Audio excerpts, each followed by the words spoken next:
Hi, lovely Leos, Cosmic Insight Astrology. I am your co-pilot, Christina. This is your May 2022 horoscope. So let's see what's going on with your life. All right, here is my amazing little Etsy boat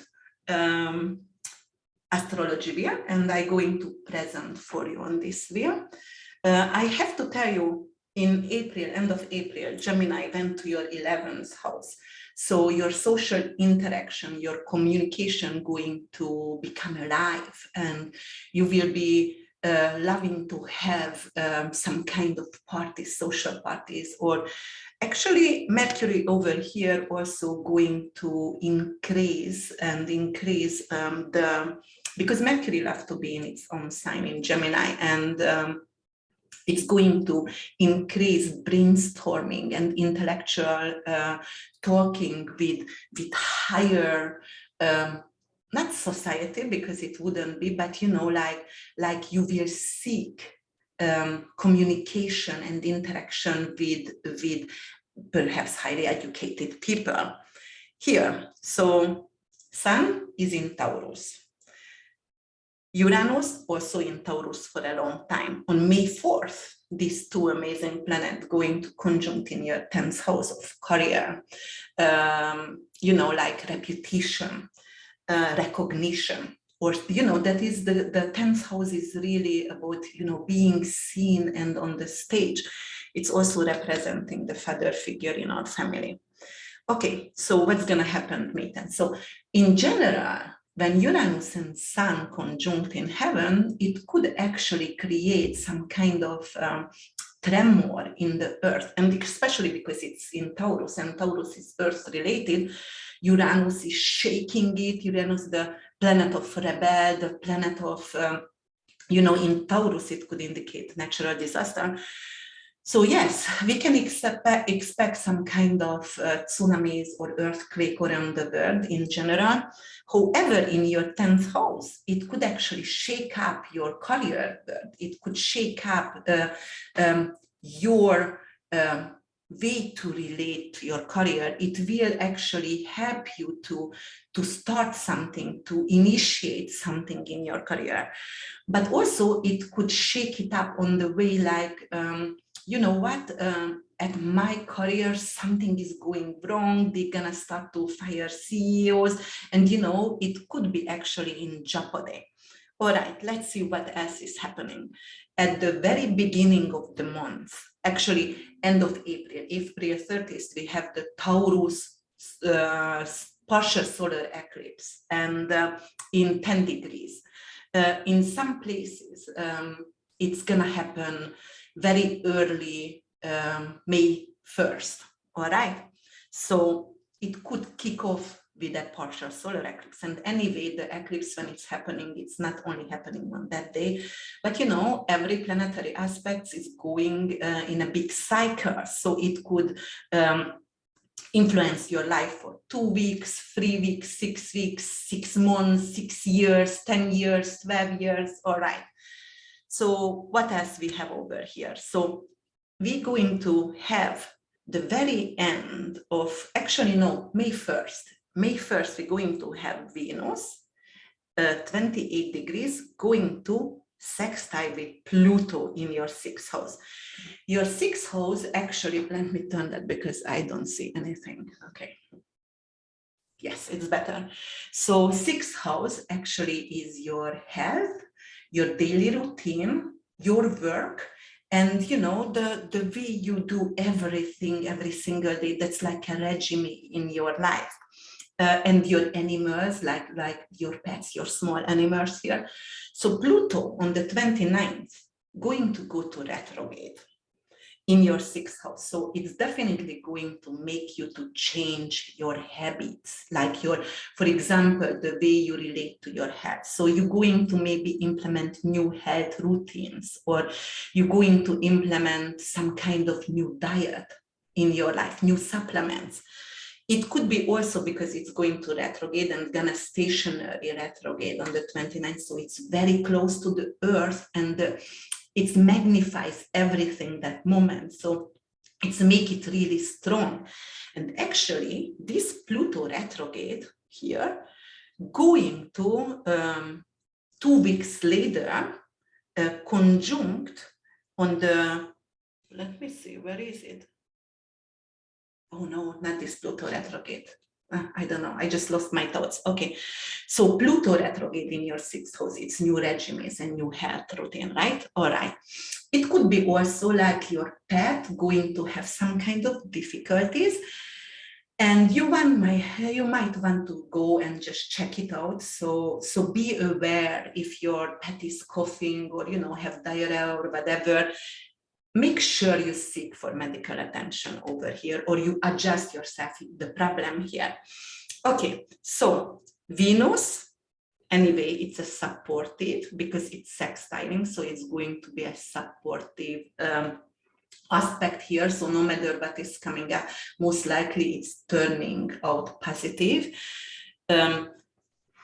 Venus is the planet of love. It's exalted, actually, and it is exalted in the position of Pisces.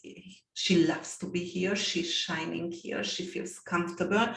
And with Pluto, it is a change in the way, you know, you love yourself and you care about your health. You're gonna love yourself more to create opportunities to heal yourself.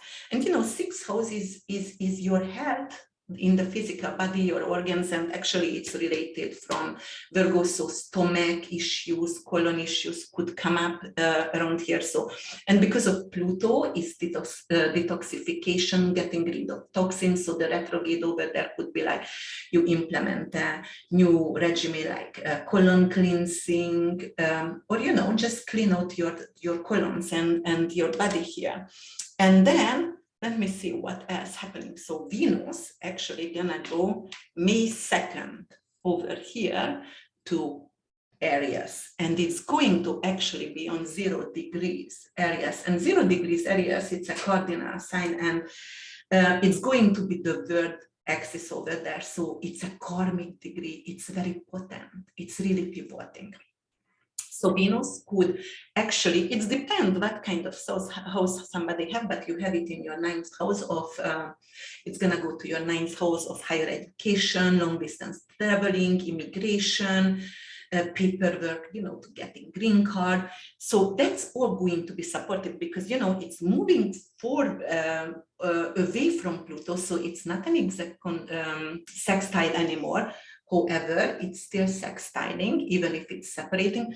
So immigration matters or long distance traveling will be supported and will be really giving you a loving aspect over here. It could be also like, you know what, I'm going to start some kind of higher education. It's time for me, or time for me to do my exams. All right, so we did have Jupiter and Venus, the very end, April 30th, actually conjuncted also in your 8th house. And it could indicate some kind, it's loving, it's a loving aspect. It is like love boosted to the highest possible grade in the universe. And also before Venus and Neptune was actually conjuncting in heaven, which is like forgiveness. So over here we could have actually practice for forgiveness, compassion for each others. And because of you had it in your 8th house, 8th house is other people's money, 8th house is bank, 8th house is loan, inheritance, investment. It is also death, sex. So over here, you could maybe experience some kind of very deep obsession or attraction to another gender or, you know, physical attraction. Or it could be like, because 8th house also is the afterlife, and you could have experienced some kind of visitation. Neptune is dream. In your dream from someone who passed away and you felt their love. So it is really a beautiful, amazing aspect over here.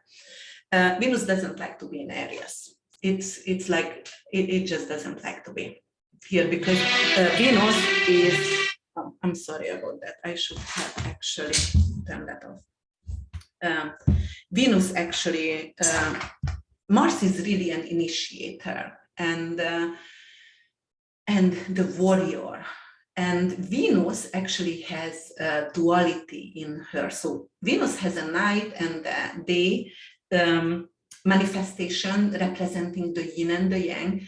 It has the manifestation of love, but also has the material side.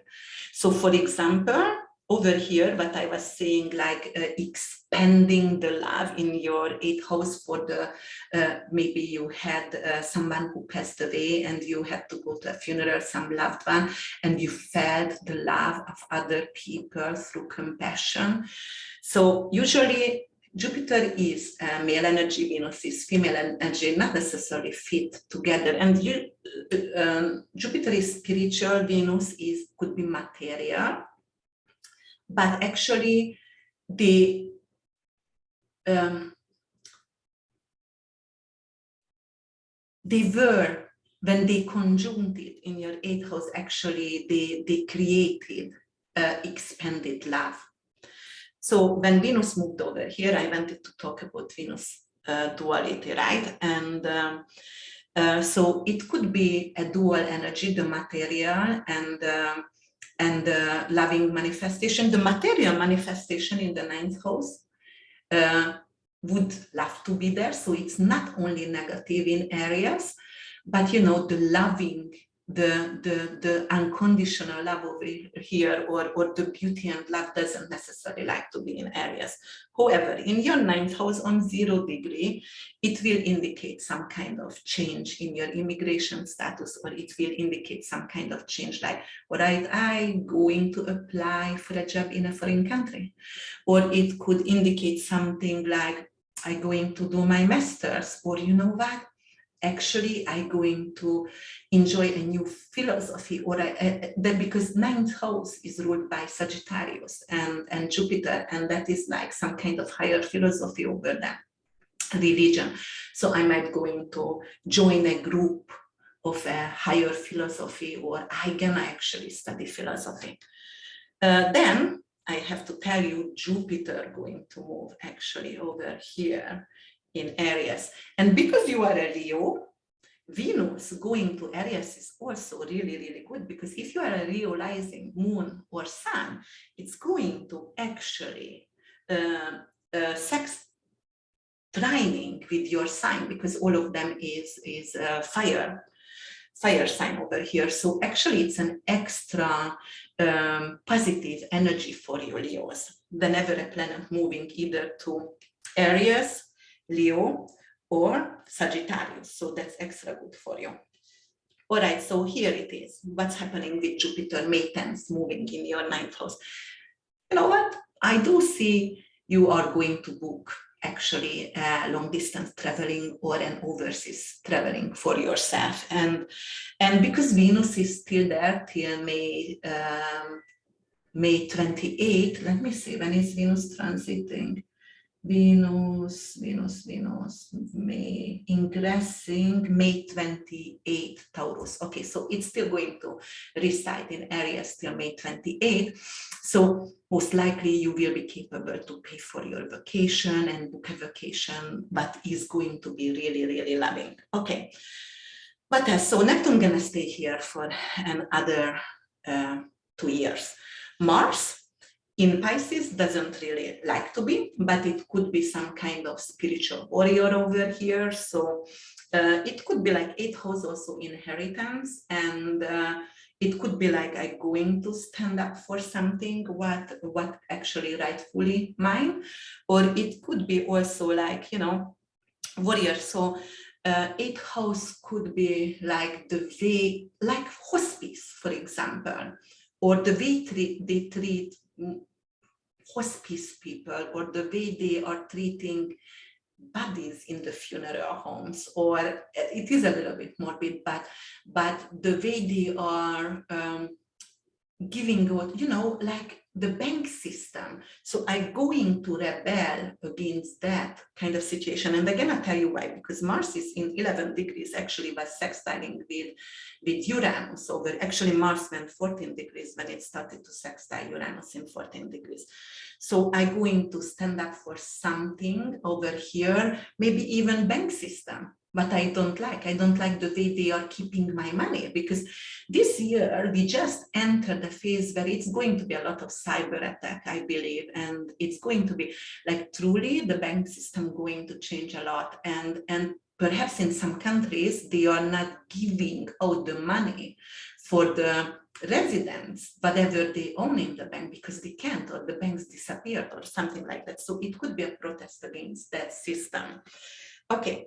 So seventh house Saturn over here. Saturn is delay, restriction, coldness, rejection, time to time, resistance. So it's actually pushing the energy a little bit away, delays the energy. Seventh house is your marriage here. And the marriage could actually, because of Saturn in your seventh house, the North Node actually is in your 10th house. Here, and 22 degrees, 22 minutes going to actually square with Saturn. Here, no, actually, let me see, Saturn already in 24 degrees, right? So it's 22 degrees, 22 minutes, North Node. So it's going to actually, what it's gonna do, let me just put that down here. Yes, so it doesn't matter because it's not an exact square anymore. They're still squaring, but it's not an exact square. However, it does have a major effect, because North Node is your future, and it is over here your reputation, your career, your shining in society, right? And Saturn, it's giving you a little bit of delay with some kind of career position here. So maybe it is because of my significant other doesn't necessarily love when I'm constantly working and I don't pay attention for my family or for him, so, or her. So that's why something could get delayed over there, because I need to take care of my relationship.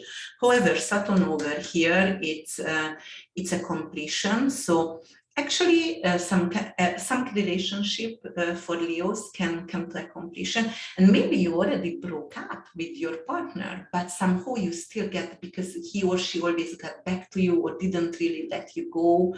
And right now, somehow it's going to get to completion, and you can be in peace with that kind of Saturnian energy over here. So you will be capable to be in peace. Okay, so over here, I also wanted to talk about a few asteroids. So that is Taurus, and we had Eros, which is Cupid, and we had the mathematical point of Black Moon Lilith also conjuncted with Sun at one point. On April 30th, May 1st actually, and in your 10th house. And those, both of them are very sensual and sexual energies. It's your inner authority for us. And it could be like, you know what, maybe I'm going to use my look or my sensuality to achieve something, and it's not necessarily like, but I know I'm really beautiful, or I know I can be sexy, or I know I'm at flirty a little bit, and you know, why not to use it when to get something over here with my career? So it could mean that as well. And then we do have actually we did have actually Juno coming into the 8th house of Pisces. So when Jupiter was here at the beginning and Venus and Juno, then we had a lot of Pisces stellium energy in the 8th house. And for the 8th house of transformation for you, it could be very saggy. It could be really depressing. It could be really like, oh my God, all my mind is around death, or you know, like rebirth and afterlife. So it could indicate that as well. And then May 24th, Mars going to come over here to Aries, and Mars loves to be here. And actually, they're going to May 28th, they're going to conjunct with Jupiter at 3 degrees. And, you know, it's going to be great for you because in the 9th house, it is achievement. So you are capable to publish something what you wanted, or you're capable to start a YouTube channel or something out in media. Publishing, or as I said before, any kind of immigration issues or long distance traveling, it loves to be here, it enjoys, it's like very active. Even if you go for a vacation, it's not going to be a passive vacation over here, it's going to be let's go hiking, let's enjoy it, let's have parties after parties. So it's like really free, and especially in your 9th house, because 9th house rules Sagittarius, also fire sign, the freedom, and Jupiter also the liberation, freedom over here. So it is like, all right, I truly enjoy life with all my cells, with all my being, with my soul and everything. So that's kind of situation could be here. Okay. Then May 28th, my beautiful Venus is going to come to its sign here, and it's going to be really loving because she's home in Taurus, and Taurus is love luxury, loves food, love comfort, like gardening, for example. So in 10th house, it could be like, you know what, I might going to achieve or approach a career with something with jewelry making or art or design, interior design, or some kind of Venus food, like a food photographer or a chef, or, you know, like anything but Venus, or even gardening. It would be really, really good. And because of Uranus is over here and 10th house is career, it could be like a 10th house ruled by Saturn. Over here, it's more like achieving things in the career, and Saturn in 11th house, it's more like humanitarian, but it's still because rules 11th house as well, and Uranus here with Venus. So it could be like, you know, I'm going to have some kind of humanitarian project. So maybe I'm going to do a gardening project for my community, and it's going to be famous, and I'm going to be loved and supported because Venus is that people gonna support me here. Okay, so the sun already moved May 20th in Gemini. But May 4th, May 10th, Mercury at 4 degrees start to go back to retrograde. It stations direct, so it's really significant, and it starts to go back to retrograde. And at one point, May 22nd, it's gonna go back retrograde to Taurus, but it starts in Gemini, and it starts in your 11th house. So when it starts in your 11th house, it could be some kind of misunderstanding with friends, you know, like, for example, I sent you a text and you didn't answer, and, you know, like, they are like, okay, I have never gotten your text messages or something, you know, like missing emails, missing texts with friends. And then it's going to go back to your 10th house of career. And then it could do the same, but in the career field. So, you know, be mindful, check it again. And it's okay to send another text, a reminder to people. It's not bothering. It is just like, I just want to make sure you get my previous text, and, you know, like, not to have fallouts with friendship because you assume they got it and they didn't. All right. Okay. So here, May 16th. I have to talk about May 16th because we're going to have a total lunar eclipse in Scorpio. So it's going to be actually in your 10th house and in your 4th house of family, real estate, roots, ending, funerals. Okay, here. So lunar eclipse in Scorpio, and that's what I wanted to tell you, because North Node is here in 10th house at 22 degrees, 22 minutes, and South Node is 22 minutes over here in this lunar eclipse. And anyway, full moon, anyway, it's an ending. Lunar eclipse, it's also pushing out something that doesn't serve us anymore. And South Node also is something that doesn't serve us anymore, something that we have to give up. So this is actually like you get free steroid shots. So you can imagine, so you really need to get rid of something that doesn't serve you. So it could eclipse out a situation for you which is real estate, or for example, you wanted to get a house and you bid on it, and you didn't get it. Or it could be something with family matters, family members. Like, for example, I hold on to someone so long and they kept abusing me, either verbally or whatever is that, and made fun of me all the time. I love Salopanto. And then it is like, I have to get rid of those people. I can't, I mean, I still can love them. And, you know, I practice forgiveness over here when the Neptune-Jupiter conjunction and Jupiter-Venus and Venus-Neptune conjunction happens. So that's all passionate, compassionate love, and I practice forgiveness. But I don't have to forget what they have done. And as much as I'm friendly, or I don't need to invite them to my dinner table, I'm done over here. Okay, so that could happen as well. Because fourth house is ending, fourth house is funerals as well. Full moon eclipse over here in Scorpio. Scorpio rules 8th house of death. It could be, of course, not every Leo going to have a funeral, or, you know, someone lost someone in the family, but some of you might going to experience that. I have a Leo moon and my grandma is in the hospital, and, you know, hopefully she will get better, but it could happen for us as well. All right, so what we have over here in the 10th house, however, your career, because of the sun is over here in your career zone, right, with Venus and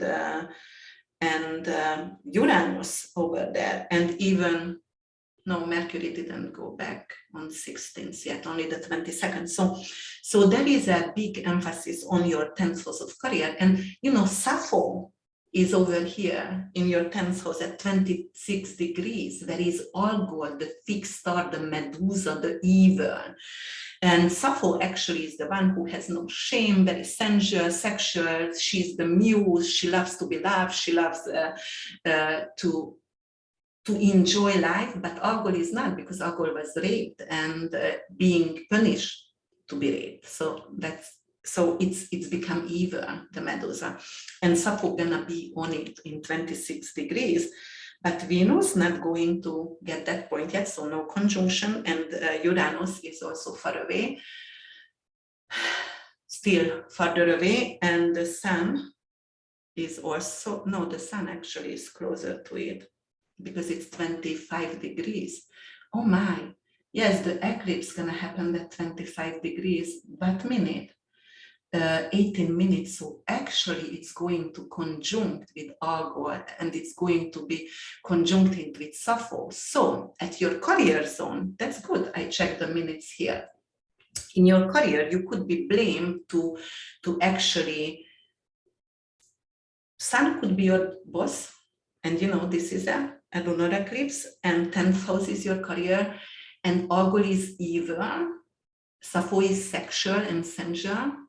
So you could be maybe blamed to have an affair with your authority figure, or you know, like, yeah, that kind of thing could happen also.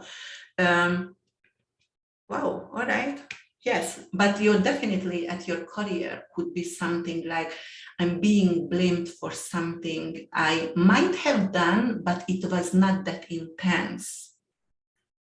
Because Sappho could be flirty, but it was not that intense, and Algol want to punish me for that. All right, so let's go back to Gemini. Then after this full moon eclipse, which is like eclipsing out a family member, a family matters, or maybe even a real estate, then May 20, here, Gemini, Sun. So you're going to get some emphasis over here with Mercury retrograde, and here, you're going to have the Sun, so 11th house. Make sure your communication is valid. Make sure you're saying the truth and being authentic with your friends, because most of your friends are going to need it to be authentic. And, you know, then I have to tell you, May 24th, Vesta comes into your 8th house, and Vesta is the eternal flame over here. And it is like, eternal flame, it's almost, I feel like for you, Leos, it is making sure the loved one who passed away is remembered, and making sure they are still connecting with you, and you feel the eternal flame, you feel the love through the people who passed away. All right, what else do we have? We do have May 28th. We have actually here Venus coming into Taurus. Yes, and then we do have Mars and Jupiter conjunction May 29th. Yes, and then we have actually a new moon in May 30th. A new moon is new beginning, and it's going to be in your 11th house in Gemini, and it's gonna happen in 9 degrees actually and 3 minutes. And so it's still the first decan, so it's very Gemini influence over here. Brainstorming, have good talks with friends, and it could be also the 11th house matter humanitarian project, start to create a non-profit or a new humanitarian project over here. If you have to sign any contract, don't do that on May 30 yet, even if you start. Try to initiate everything after June 3rd. So, all right, I think that's what I wanted to tell you guys. And make sure you get rid of everything that doesn't serve you anymore, so you can start and create a new life for yourself. That is a very powerful, actually April was really, really powerful for all of us. I hope you liked my insight, and if you did, please give me some love and subscribe, like, or comment, and let me know what would you like to hear about. And also, if you would like to have a personal reading with me, don't hesitate to visit my website, which is www.urbanwitch.org. I'm truly grateful for your trust in me to guide you through your spiritual journey. And I'm truly honored if you would subscribe to my channel. Thank you so much. Till we meet again. Bye.